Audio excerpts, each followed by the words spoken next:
Reprenons maintenant l'exercice. Dans la première vidéo, nous avons vu comment trouver un article dans une banque de données. Maintenant, nous allons partir d'un autre principe. Nous allons partir de l'idée que vous avez trouvé dans, par exemple, ObserveGo, un article qui vous intéresse et vous connaissez la référence. Prenons comme exemple un article que vous auriez découvert dans le dernier numéro de la revue dans la revue canadienne de sciences politiques, dans la revue de 2008.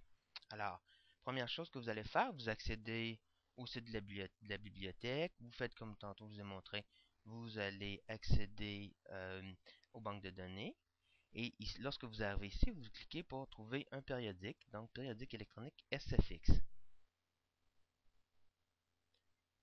Lorsque la page de recherche des périodiques SFX est chargée, ce qui prend quelques secondes habituellement, vous pouvez entrer le nom de la revue recherchée. Par exemple, ici, je vais entrer dans la boîte de dialogue à côté du mot titre, je vais rentrer Revue canadienne. Oups.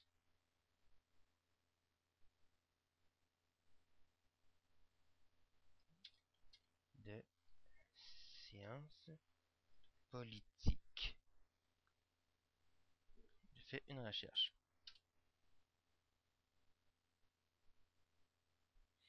Il faut donner le temps à l'engin de recherche de trouver la revue. La revue trouvée, je vois ici The Canadian Journal of Economics and Political Science, c'est pas ce que je veux.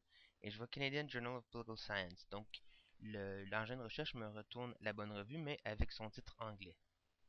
J'appuie, je clique sur le lien, et on ouvre ici une nouvelle fenêtre pour effectuer ma recherche. Comme je sais que les textes intégraux se trouvent dans la banque de données Cambridge University Press, tout ce que j'ai à faire, c'est entrer l'année, 2008, le numéro du volume 40, c'est ça, et le numéro le numéro de parution, qui est ici, disons, le numéro 4. Je n'ai pas besoin nécessairement de la page initiale, mais si je l'ai, ça facilite la recherche. J'appuie ici pour trouver la revue en question.